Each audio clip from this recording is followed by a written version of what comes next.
Hello, everybody. Happy Wednesday afternoon. Hope yours is going well. We've got another Seahawks video to get to today, but first we just hit 4,000. That's right, 4,000, another big milestone on the channel. 4,000 subscribers. I want to give a shout out to all the subscribers, and of course, special tip of the cap goes to the channel members, especially elite channel members Brendon, Mikel, Hasher, Salacious, Crumb, Ryguy, Brendan Nelson's Haircut, VGK Tigers, ItsHoof, The Reno, TlVlO, Austin Roberts, Scott Todd, PH Glass, Aaron Garrett, Eiferman, 12th Man, Eli Bennett, Castillo Feria, Samoan, and JoJo. All right, so we got ourselves some schedule stuff to talk about. We have the first game, the week one game, announced officially, ironclad. The league has already said that these are our week one games. And we also have some schedule leaks that are probably, but not definitely accurate. There are schedule leaks every year, and typically, in my experience, they've proven to be quite accurate and proven to be pretty on point. So, yeah, we're going to talk about those as well. All in all, we have half the schedule already, and the full schedule won't be revealed for about another 5 hours. So let's go ahead and first take a look at our opener. We are traveling to Indianapolis to play the Colts, September 12th at 10 a.m. Pacific. So real quick to talk about this as an opener, it's not a rivalry game for us. It's not a game of extreme importance for the Seahawks because it's out of conference, but it's a pretty good game. The Colts were a good team last year, like the Seahawks were. Both teams were good last year. It's kind of an interesting game because it's going to be Carson Wentz's first game as a Colt. And as for how this game works for the Seahawks, I think it's actually a really good way to open the season. The Colts are going to be playing their first game with a new quarterback, so you know he's not going to be 100% into what they're doing yet. He's going to have to integrate himself into that offense over some time, although he is in the Frank Reich offense, which is where he had his most success in Philadelphia, so it shouldn't be that bad. And also, the Colts are not going to have their left tackle that they just signed, Eric Fisher, until October. So we get to play them before they have their stud left tackle in the game, and that should help our pass rush. Colts have a good defense, especially a good run defense, so it'll be a test of Russell Wilson and the new passing attack to be able to get it done against a secondary that is the weak spot of the Indy defense. And yeah, it's a game that you would expect the Seahawks to win, but it's not going to be easy, and it's going to be a test of Wilson under the new offense for sure because a lot of the game's going to be on him. But I think our defense should be good enough in this game to carry through. All right. So now that we've gotten the guaranteed week one game out of the way, let's move on to some schedule leaks. Now, like I said, we basically have half the schedule already decided through leaks. So week one, we're going to Indy. And week two, we don't know who we're playing, but you can pretty much guarantee it's going to be a home game because week three, we're going to Minnesota. So our first two road games of the year are Indy and Minnesota. So those are two dome games. Those are two indoor games where weather doesn't matter. On the one hand, that's kind of nice for the offense when they're trying to adjust to the Shane Waldron schemes and Shane Waldron play calling to get to play a couple games indoors where conditions are not going to matter.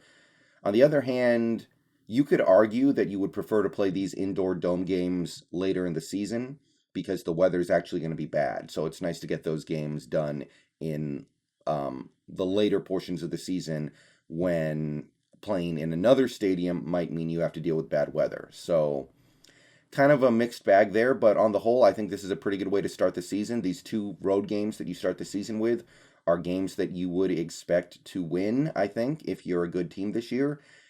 And they are nice tests, nice ways to start out for the offense. The Vikings had one of the worst defenses in the league last year, and the Colts had a relatively beatable pass defense. So Wilson should be able to kind of ease into things. Then the next game we know about is week 5, and this is a big benefit to the Seahawks. They start they have their one Thursday night football game of the year against the Rams at home. So not only is this a divisional game against a heated rival on Thursday night football, but it's at home. And the Thursday night football game coming off that very short week, whoever we end up playing week 4, you want to have that game at home. That's a big advantage. So right away, looking at that, you should be expecting the Seahawks to take care of business at home on Thursday Night Football, even if we're playing a really good Rams team that will probably pose a real challenge for our offense, which at this point will have only had a month under the Waldron system. So that's a big benefit. We need to take care of business in this Week 5 home game, Thursday Night Football. If you get a Thursday Night Football game at home, you need to take care of business, point blank, period. We actually get 3 primetime games in a row, it looks like, which is kind of interesting. You usually don't see that. Week 6 is at Pittsburgh, so we get to play Pittsburgh before the weather turns really bad, which is nice. I was under the impression that Pittsburgh was going to be Week 18 guaranteed, but it seems like that's not the case after all, which is good because who wants to play an out-of-conference game in the last week of the season? So we get to play Pittsburgh in mid-October before it can get really cold or rainy or really crappy out there in terms of weather. And obviously, like I said, Pittsburgh's an open-air stadium. They are subject to inclement weather in Pittsburgh, so getting that game out of the way in mid-October is good. And then we have our home game, Monday Night Football, against the Saints. So, like I said, 3 primetime games in a row. Going into, home against New Orleans. That should be a game you feel pretty good about going into. So those are the primetime games from weeks 5 through 7. And then next that we know about is Monday Night Football Week 12 at Washington. So this game's being played pretty late in the season. Possible that we run into some weather issues playing in Washington in late November. So that's not ideal. But Washington is all about their defense. So having all this time, probably about 10 games between starting the season and playing Washington is probably good. It gives us our best chance to win. And then coming off the short week on Monday Night Football, we host the 49ers on Sunday Night Football. So there's a chance we get Trey Lance by this point. Jimmy Garoppolo might get hurt. Garoppolo might get hurt before Week 13, and then we end up hosting a primetime home game against the rookie, which, either way, it's a game you would probably expect to win. Jimmy Garoppolo's not that good. Trey Lance definitely has more upside than Jimmy Garoppolo, but he would also be a rookie starting a primetime game on the road. You would expect to get that win either way, so that's a big one. Next game we know about is Week 16, hosting the Bears.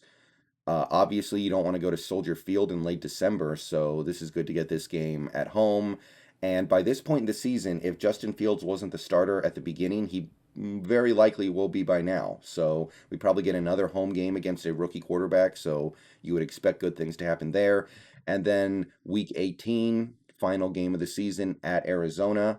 So that's a game where, because it's in Phoenix, you don't really have to worry about weather, so that's nice because there are definitely some games you wouldn't want to play in the last week of the season.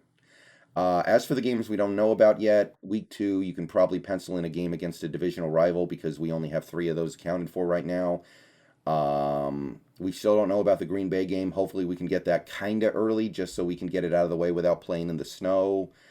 So we'll make another video later today as we learn, but as of right now, these are the 8 weeks that we know about. 9 weeks that we know about. So we know half the schedule, waiting on the other half.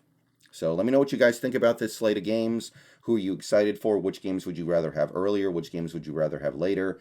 For me, I really like getting the Colts Week 1 because it's before Carson Wentz has a chance to get comfortable in that scheme, and it's before they get Eric Fisher.